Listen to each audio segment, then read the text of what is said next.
The Cockamamie Quartette will be on in just a few minutes. However, right now we're going to introduce you to the very famous, iconic Randy Sparks.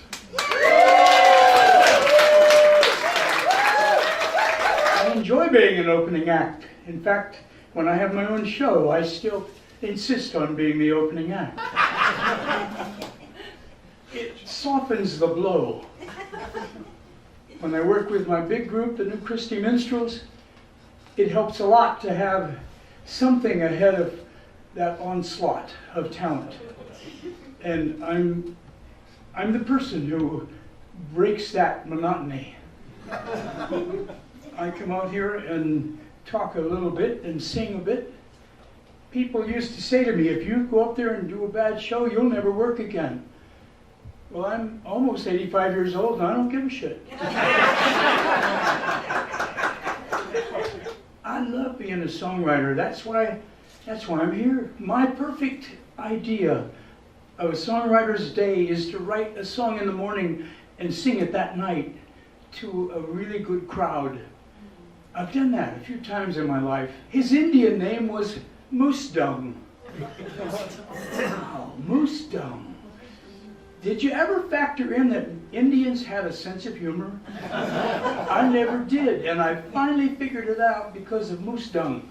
He loved being called Moose Dung, and he'd been that ever since he was a child.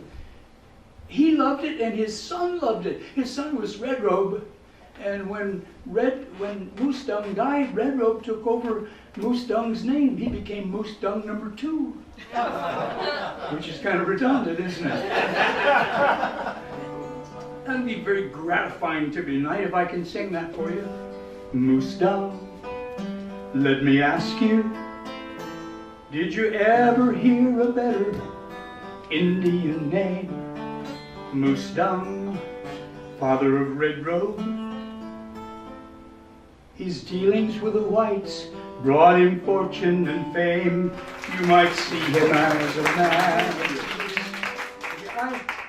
I have been dealing in short songs most of my life, and the way I got into short songs, I used to do a show called Country America. It was the first television show that was syndicated for country music, and in those days, country music was very much closely related to folk music.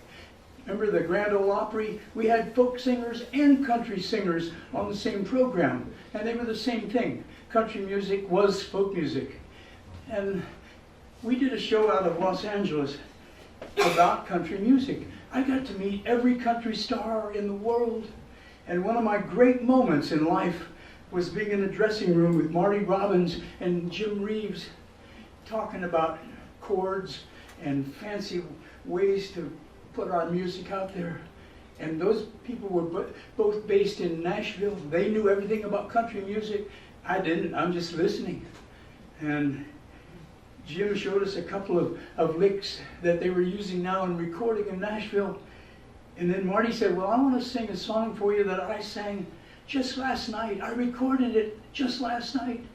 And he sang all 6 minutes of El Paso. And Jim was such a gentleman. He said, oh, that's nice, Marty. I wasn't such a gentleman. I'm really dumb. I'm a kid. I'm really young. And I said, hey, Marty, it's kind of long, isn't it?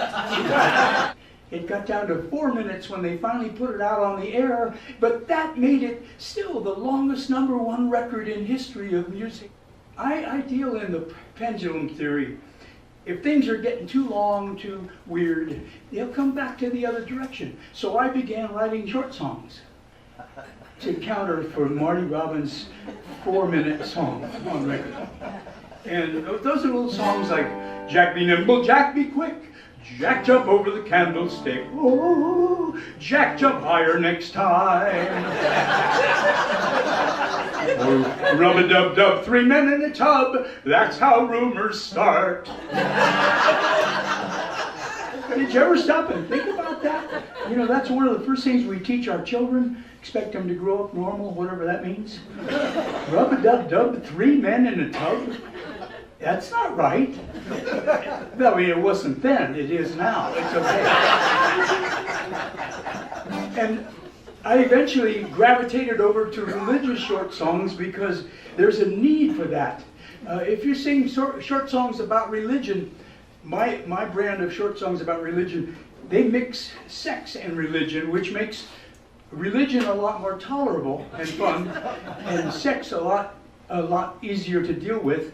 You know, you can talk about it, you can sing about it if it's confused with religion. Good morning, girls don't drink coffee or tea, and you'll always find them quite sober. I hear they make love like everybody else, except they don't smoke when it's over.